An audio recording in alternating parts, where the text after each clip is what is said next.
Hey, this is Heidi Dawson. If you love all things health and wellness and style of any kind, hang out here with me each week. I'm obsessed with never ending improvement, and it's all in an effort to help each one of us live a wildly successful lifestyle.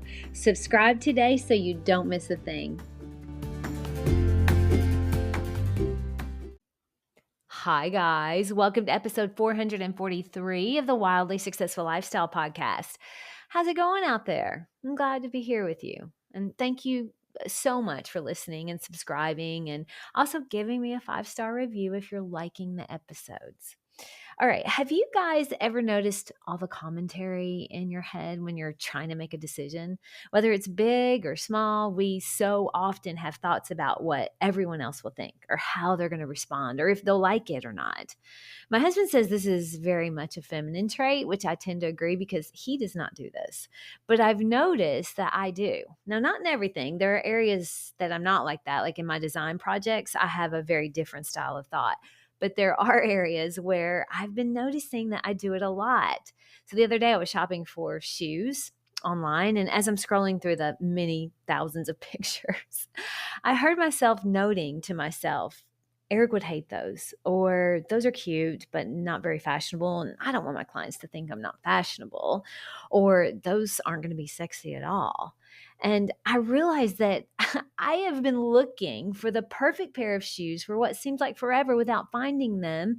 And at that moment of noticing my thoughts, I realized they don't exist because my brain, those thoughts in my brain, is also basically my ego, it wants a pair of shoes that my husband will love, my clients will think are fashionable, and other people will find me attractive in them.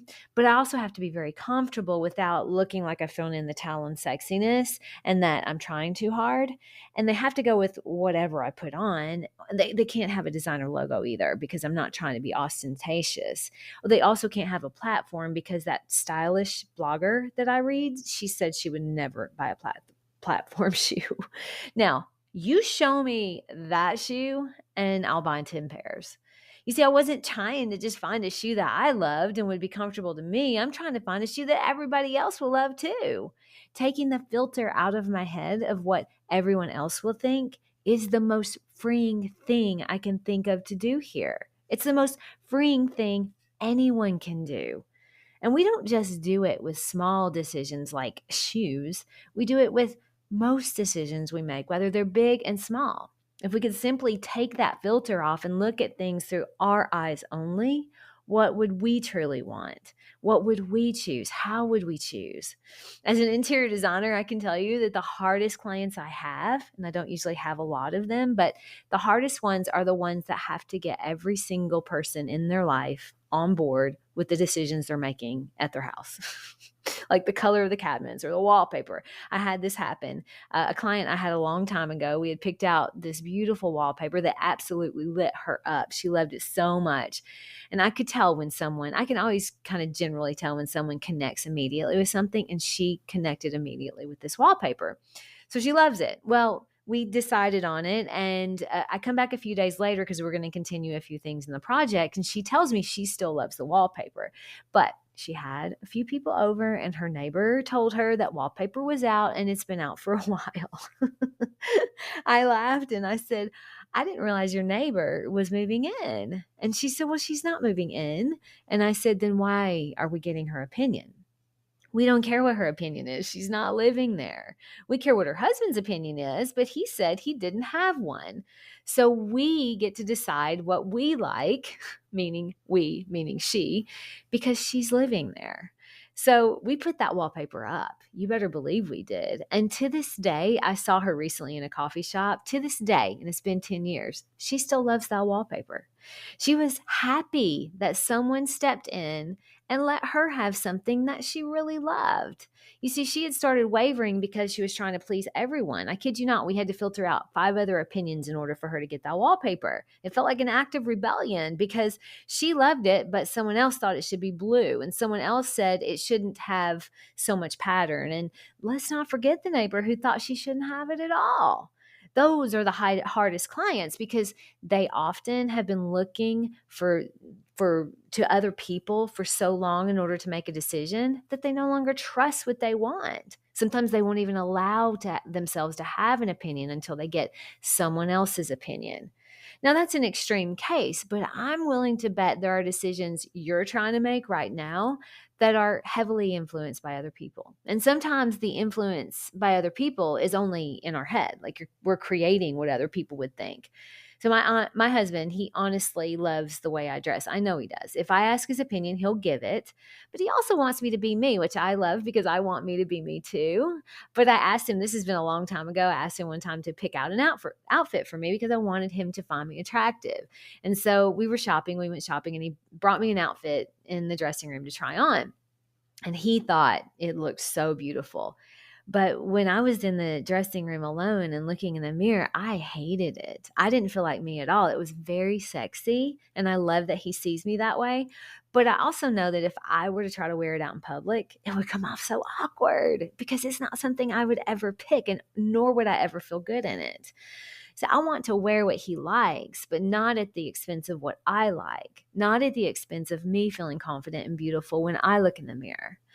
Who am I without the eyes of others? That's the thing that really matters. Like, how do I want to feel? How do I want to look? Not for someone else, but for me. What decision would I choose if no one else had a say? What decision would I choose if left to my own opinion? And how do I filter out what I think in my head versus what is true? How do I filter out what I think in my head versus what everyone else thinks? It doesn't matter what everyone else thinks, right? The biggest thing I can say is you have to get out of your head in order to filter everything out of your head. We have a lot of noise going on in our head at any given time, a lot of times without even knowing it. We also have a very innate knowing of what's best for us, but that gets drowned out by the noise in our head.